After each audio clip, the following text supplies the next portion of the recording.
When you decide to create your own version of a trend, a post, a reel, anything at all, even a story, whose decision was it? Was it entirely yours? Or were there dozens of tiny micro-influences nudging you in that direction long before you ever believed that idea was your own? Welcome to Literary Deep Dives and Discussions with me, A.L. Iski, the author of the Unseen Operative series.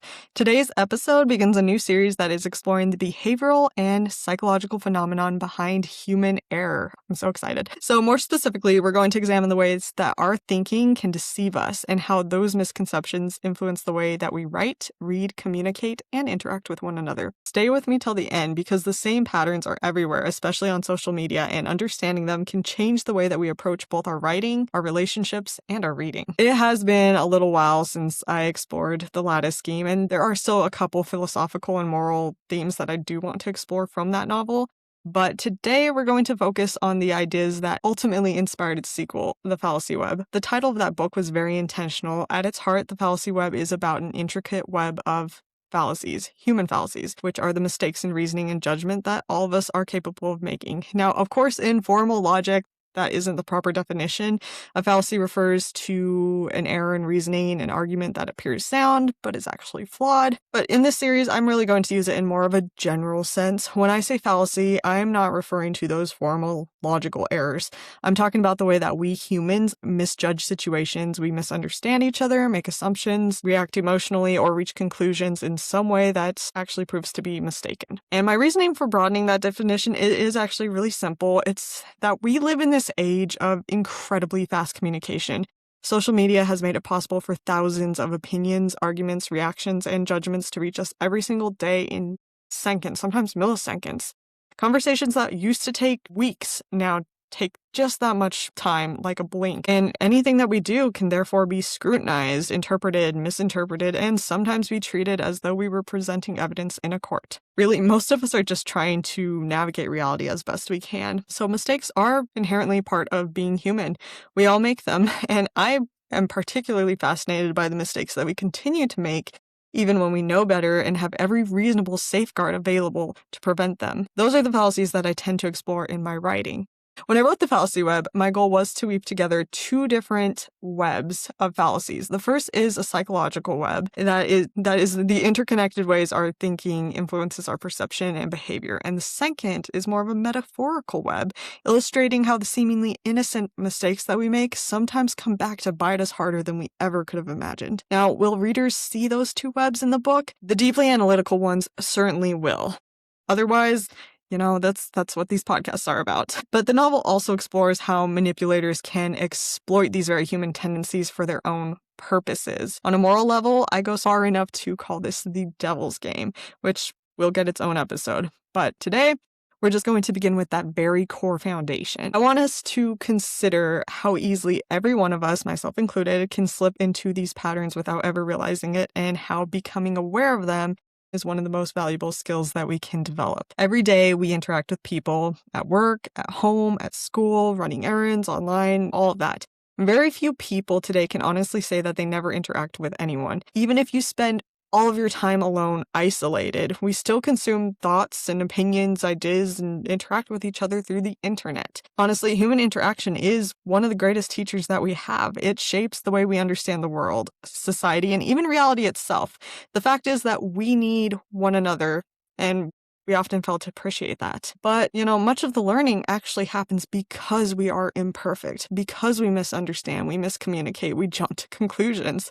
Sometimes what one person considers a mistake, another person sees as perfectly reasonable. Those fascinating gray areas are certainly worth exploring, and I think that I am going to do quite a bit of that in future episodes.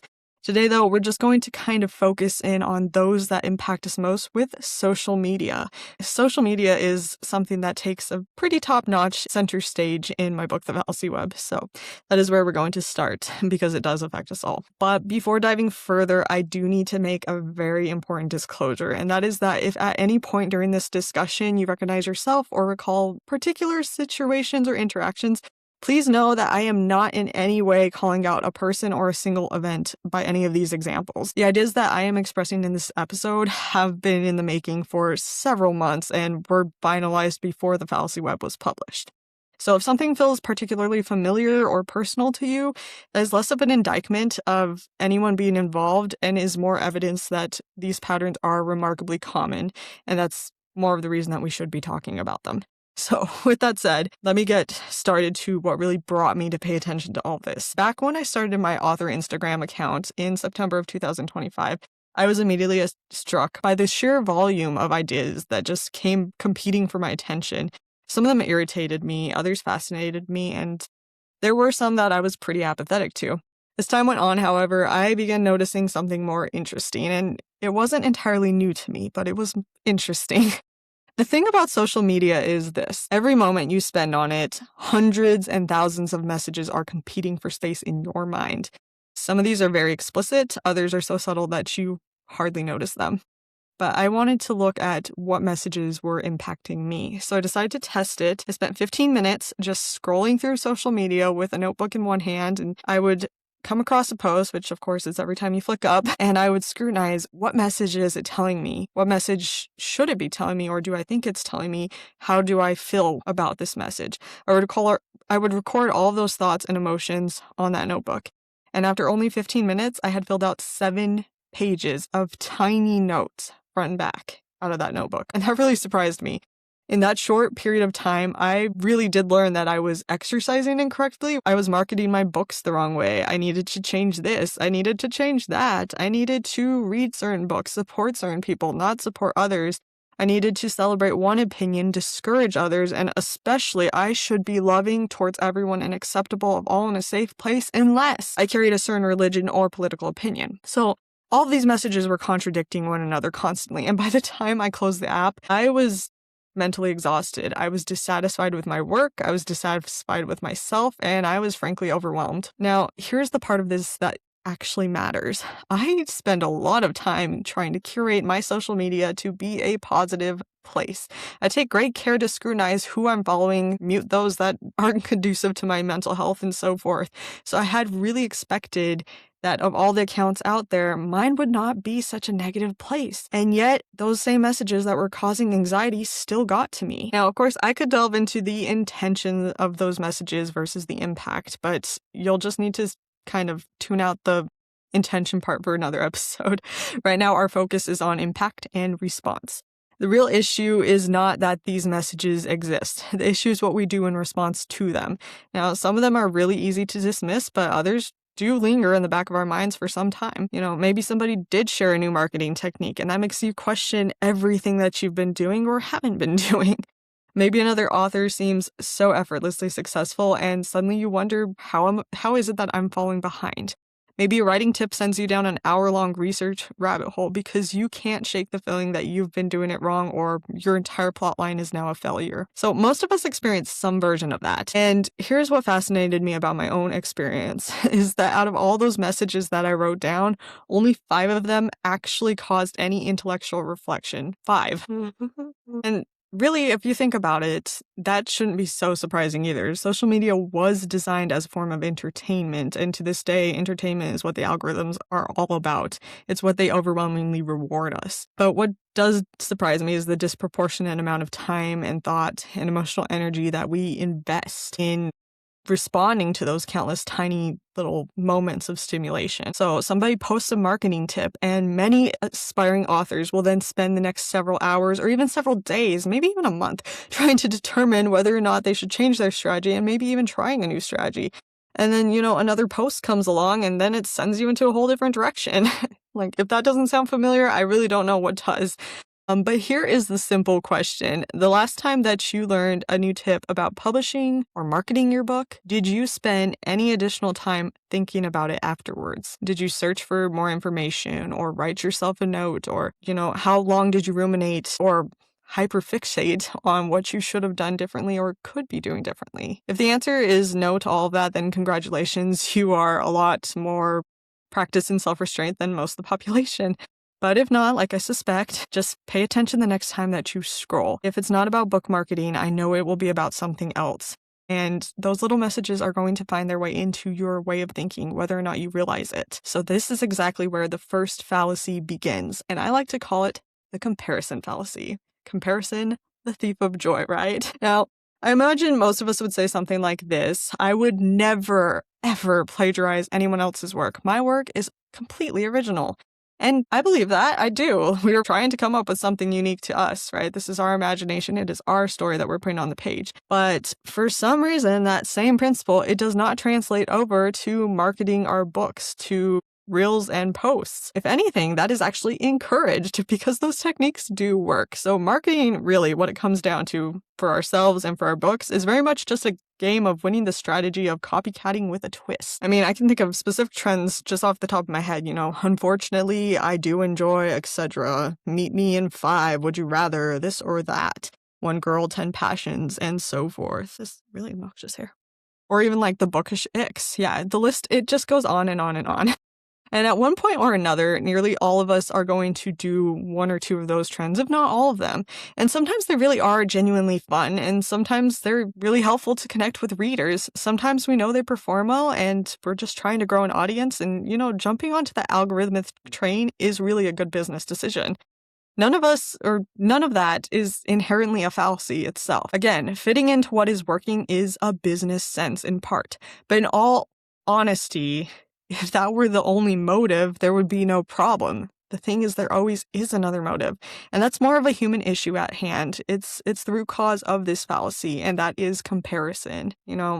I'd ask you just to kind of do a little experiment right now. The moment that a post appears, where do your eyes go? I bet that it probably went to where the likes were, where the views were, the number of comments. At some point or another, within the first 3 seconds, your eyes are going to wander to that side key, to those statistics. Why? I don't know. Maybe it is curiosity, maybe it is interest, maybe it is admiration. I don't know, but you are drawn to those numbers. Why? It's not because we're shallow. It's because our brains are literally built to compare. Comparison is one of the fastest ways that we gather information as a species. It helps us to learn, it helps us to evaluate, and it helps us to survive. The problem is that social media is literally built to exploit that tendency. Once comparison begins, then what happens next. Perhaps you like the post, perhaps you follow the creator, perhaps you simply move on, or you begin imagining how to make your own version of it, and so forth. I mean, few of the times it's going to be that you just walk away feeling inspired. Usually you're going to feel something like discouragement or comparison, resentment, just something that lasts maybe only a couple seconds, but that doesn't mean that it disappears once you're done with the app. Nor does it stop you from investing more time on that social platform. Rather, the effect is quite the opposite. And we often tell ourselves that, I just simply scroll past and forget it. And I don't believe that that is true. Consciously, probably in part. I mean, yes, we will probably forget that specific post, the person who posted it, when we saw it, the very nitty-gritty little details, even when we go to, copy it or do something similar. We do forget, but subconsciously something remains. That brief comparison becomes another tiny reference point that our brains just file away. And the next time you see a similar trend, those same thoughts, those same emotions are more likely to return. Psychologists have observed that these moments are frequently accompanied by anxiety, distraction, or a subtle feeling that we should be doing something. And it's not because anyone explicitly told us to. It's because our minds have already begun comparing where we are with where we perceive someone else to be. Ideas lead to thoughts. Thoughts shape emotions, or rather trigger physiological responses. And these responses influence our behavior. It's a remarkably interconnected system that I'm just obsessed with. Which leads me to what I think is a more interesting question. When you decide to create your own version of a trend, a post, a reel, anything at all, even a story, whose decision was it? Was it entirely yours? Or were there dozens of tiny micro-influences nudging you in that direction long before you ever believed that idea was your own? It's just food for thought. One of the greatest misconceptions that we have as human beings is that we're always fully aware of why we do what we do. In reality, our decisions are being constantly shaped by hundreds of subtle cues, many of which never reach conscious awareness. And social media particularly, again, bombards us with so many of those cues every single day, and we rarely give ourselves time or space to notice them. Sometimes the most valuable thing we can do is to step away long enough to ask ourselves one question: what is actually influencing me right now? Because until we can answer that honestly, we might not be as independent in our thinking as we'd like to believe. Now, with that in mind, let's move on. Imagine that somebody posts one of those common questions on social media. Let's say, do you prefer first person or third person point of view? A book narrative. And let's say that you respond, I prefer first person. Third person just isn't my style, which anybody watching this knows that I am the opposite. I love third person over first person, but we're just going to roll with this. And let's say a few minutes later or a few moments later, the poster responds, what did third person ever do to you? Of course, I just put a tone there, but imagine reading it however you would read it. It's a common exchange, and on the surface, of course, it seems harmless. Yet, tucked inside that brief interaction are several opportunities for misunderstanding, one of which I just performed. And that is emotional interpretation. So yeah, suppose I begin reading that reply after a particularly stressful day, and I'm exhausted, maybe I'm frustrated, my emotions are just on this down train. There's a good chance that I'm going to read that question as defensive or confrontational. My emotional state has already begun shaping the meaning that I assign to those words.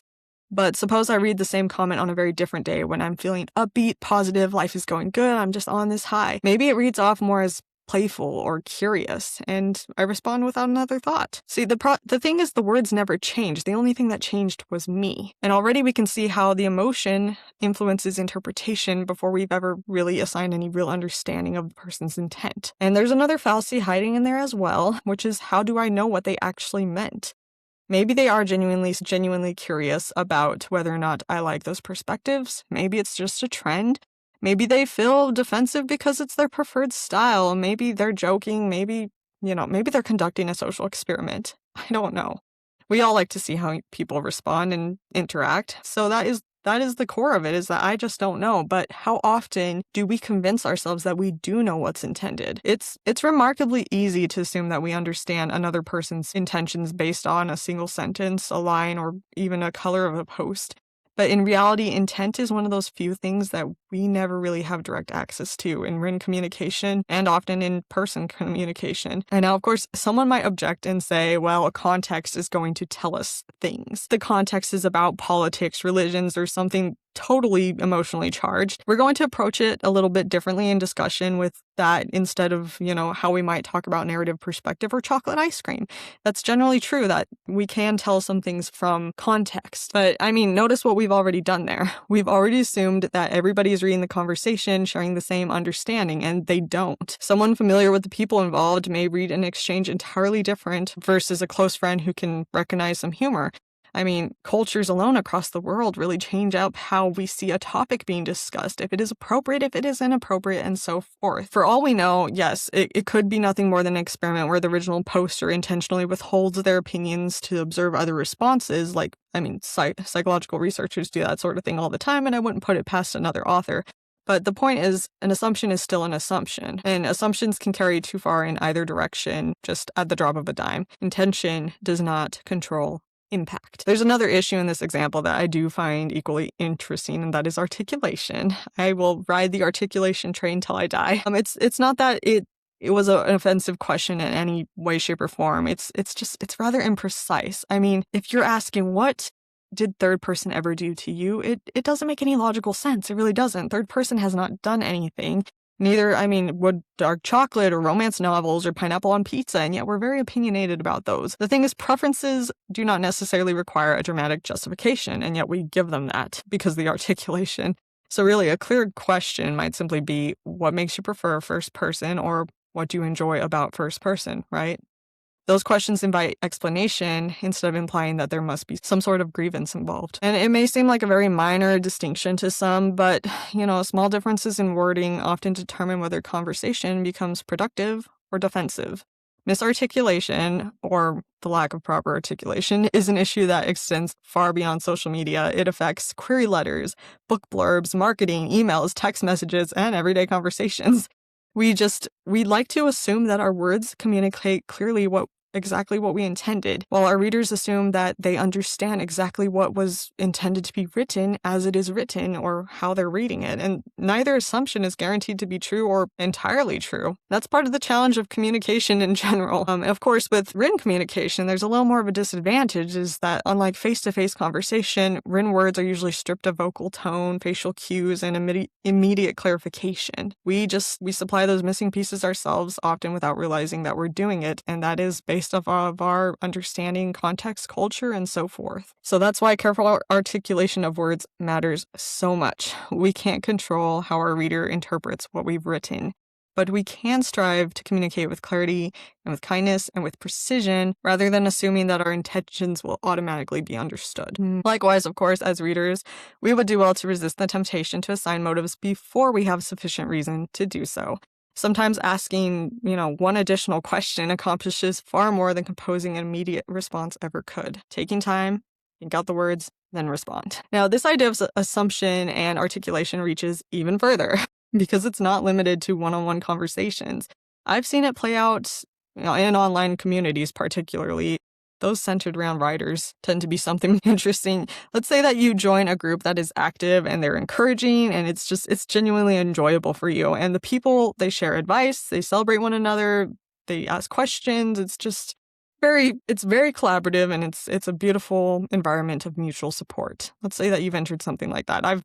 I'm in so many groups now that are like that, I can't even keep count. But let's say that one day an administrator or someone in the group posts an announcement informing everybody that they should not share certain links, reels, posts, business items, or any sort of this kind of information anymore. Now, I've watched this happen several times, particularly in the past year. And it's really interesting, both the posts and the responses to it. So I'll start with the responses. The most immediate response is that participation halts or declines drastically. Some of it does trickle back to its former glory, but in 3 of the groups that I was in, the interaction it stopped completely altogether and has not revived. Now, to be fair, some of those communities that I was in had clearly stated rules prior to anybody joining. It wasn't like this announcement was anything brand new. It was more of a reminder of anything. But 2 of them didn't have any rules whatsoever. Nobody actually knew what the purpose of the group was other than its title per se. And so they didn't know what the expectations were. And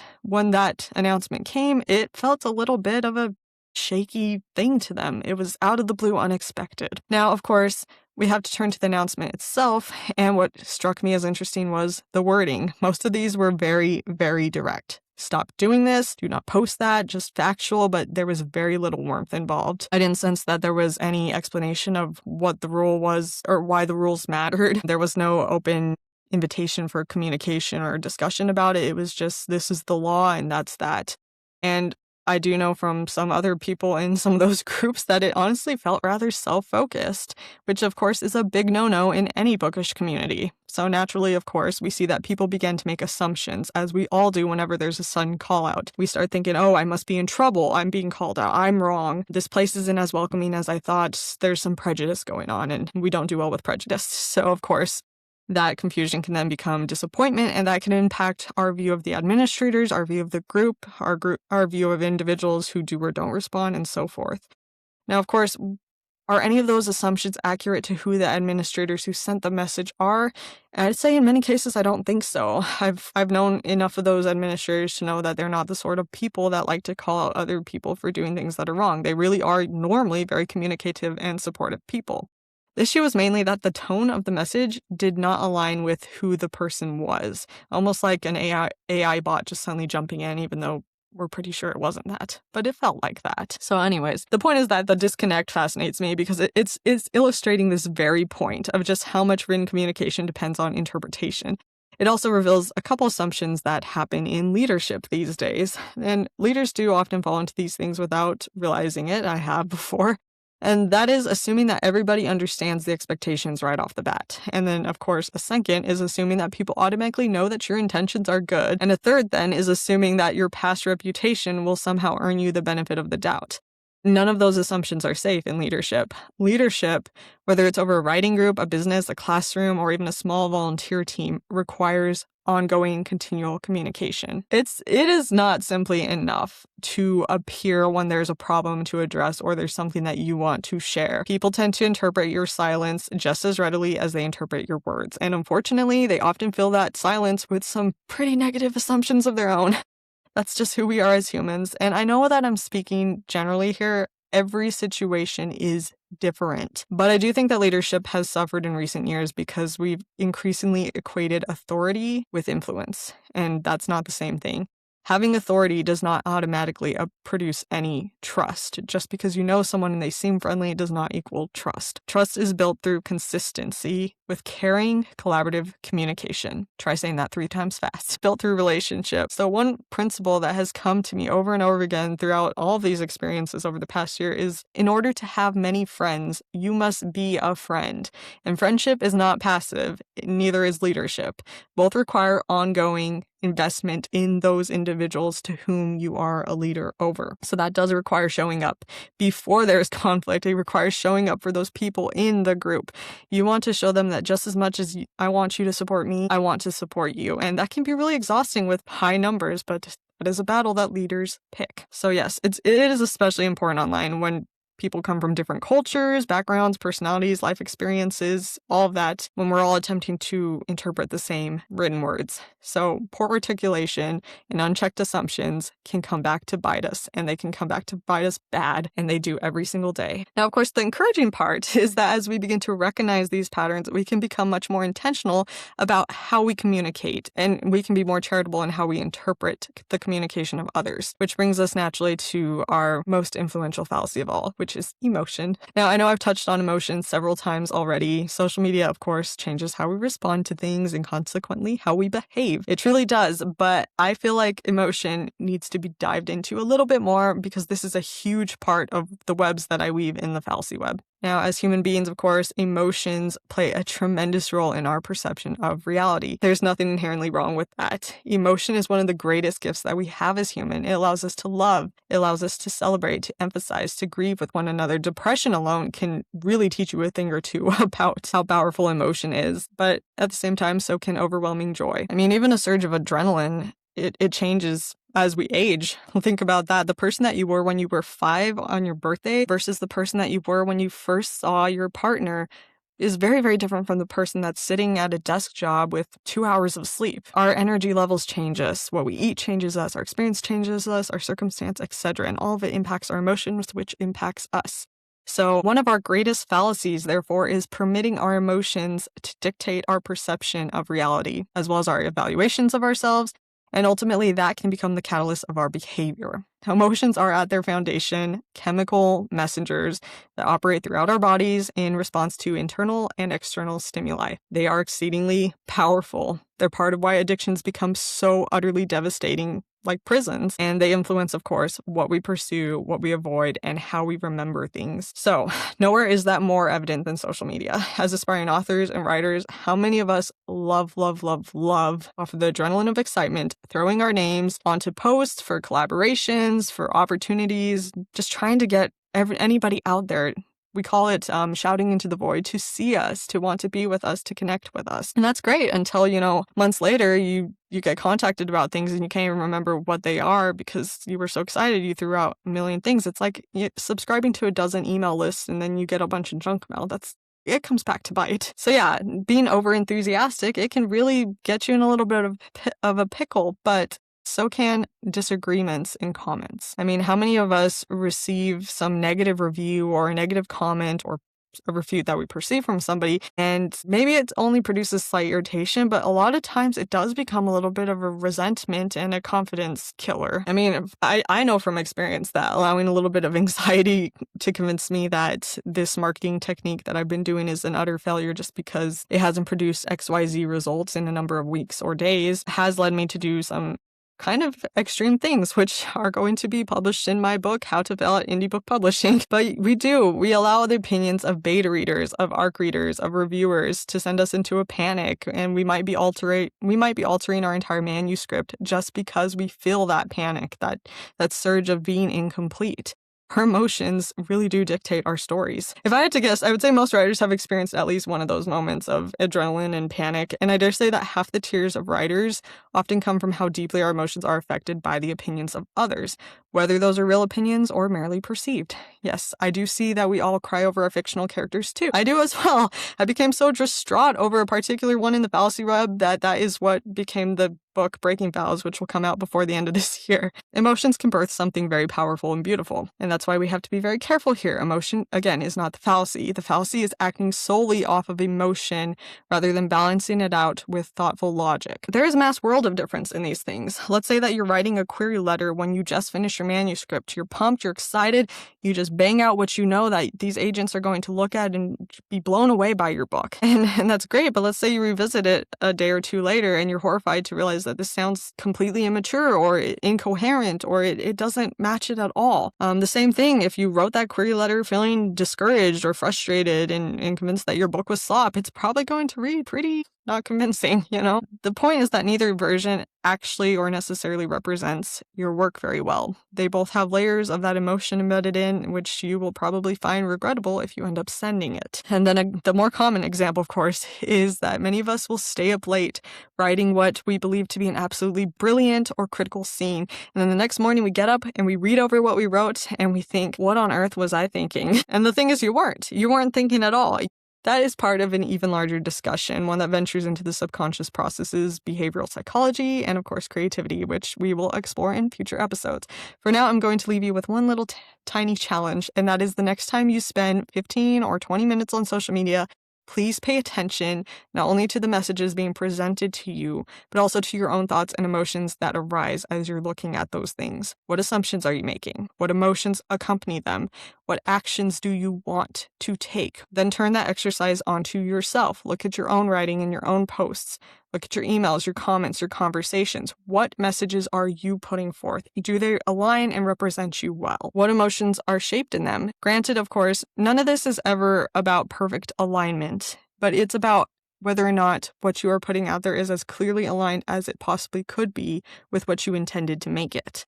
You might discover something fascinating about yourself in an experiment like this, and it might not be this dramatic revelation. It could simply be a small habit or a subtle tendency that you've never noticed before. But an awareness of these things does have a remarkable way of helping us to grow. It strengthens our friendships, it improves our communication, and it makes us better writers, better leaders, more confident human beings, which really, we all want that. So that is precisely why understanding our fallacies matters. So, of course, we arrive at the natural question. Now that I know that I am riddled with mistakes, as is all of the social media world, what do I do about it? Can I actually avoid these fallacies? And if not, how do I respond to them or fix them? And those are all excellent questions, and I don't think any of them can be answered singularly in one episode. But it is something that I'm going to touch on again and again throughout this upcoming series. Today, I'm just going to give you 3 simple principles that have helped me and continue to help me because I am a web of fallacies all the time. I crash and fail and burn. So the first thing is value analysis. Whenever you encounter a message that you're reading or a message that you're writing, you ask yourself one simple question. What is this communicating about my values? Does it align? Does it not? I guess that's actually 2 questions, but still, it's about whether or not what you actually profess to value comes out properly. Does the message it's sending across truly show them that I am somebody who is caring, supportive, and, looking for collaboration? Does it show that I am somebody who honestly is just here to get followers? Does it say that I'm full of myself, and so forth? Viewing our mistakes through a lens of our values often reveals where the fallacy occurred. Sometimes we realize that we communicate poorly. Sometimes we discover that we honored one value while intentionally violating another, and maybe perhaps we've demonstrated efficiency but forgot compassion. Maybe we had a value of order, but we neglected people. Things like that. Those moments of reflection are incredibly valuable because they really do allow us to make small course corrections before things really become permanently out of hand.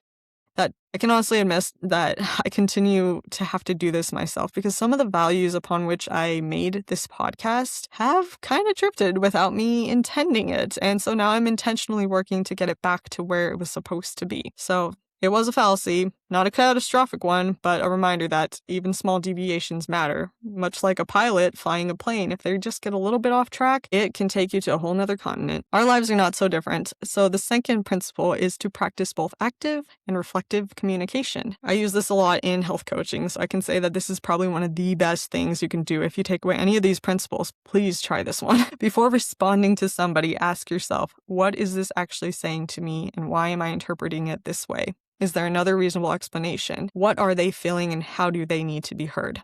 We need to check to see what we hope our responses will accomplish before we actually end up responding, and choose our words very carefully. Yes, emojis can help in informal conversations, but even that isn't universal. A smiley face with a tear can communicate one thing in America that is completely opposite in Japan or the Philippines, Uganda, etc. Things are not straight across the board, so do not assume that your meaning is automatically understood simply because it seems obvious to you. Always follow up with follow-up questions or reflective remarks, because that is going to help you and them figure out if you really are on the same page. Finally, third and most important is to practice extending grace. This has become one of the most meaningful lessons that I've learned again and again and again throughout life, and I will continue to learn this. Nobody simply wakes up in the morning and decides, I'm going to be a jerk today. Nobody does that. People act for reasons. Those reasons may not justify harmful behavior, but they do exist. Like fear, exhaustion, pain, grief, stress, misunderstandings, pain, all of it causes us to do things, or we let it cause us to do things. When we remember that every single person is carrying experiences that we can't see, it becomes easier to approach them with a curious mindset rather than immediate judgment. And that does not mean abandoning discernment or pretending harmful behavior is acceptable. It's not. It just means recognizing that human beings are wonderfully complicated and we can control how we respond to that complication. I know for myself, I am incredibly complicated. I am, you are, we all are. And that's why these fallacies are just so fascinating. They remind us that we're all works in progress. We all misunderstand, we all assume, we all communicate poorly. We allow emotions to get the better of us again and again and again. And yet that awareness is what is giving us an opportunity to grow and to connect. It gives us an opportunity to grow, to connect more thoughtfully, to write more intentionally, and maybe more importantly, to treat each other with a little more patience and humanity than we previously have. So that is all I'm going to leave you with today. Lots to think about, lots to consider, that little challenge of social media. Definitely let me know in the comments if you take that challenge, how it turns out, if you learned something about yourself. You don't have to share if you don't want to, but I'm genuinely curious if you've discovered anything. So thank you so much for joining me on this first episode of this series on literary deep dives and discussions. In the next episodes, we're going to continue exploring deeper themes behind the fallacy web, some of which philosophies and moral principles are going to be quite intriguing, I'm sure. And just a little highlight of the upcoming topics, there'll be things about pressure and pain and, yes, the deep topic of suicide. So lots and lots and lots to talk about. Until then, keep reading, keep writing. The next time you find yourself scrolling through social media, just take a moment to ask yourself, what is really influencing me right now? Hope you hit subscribe. See you next time.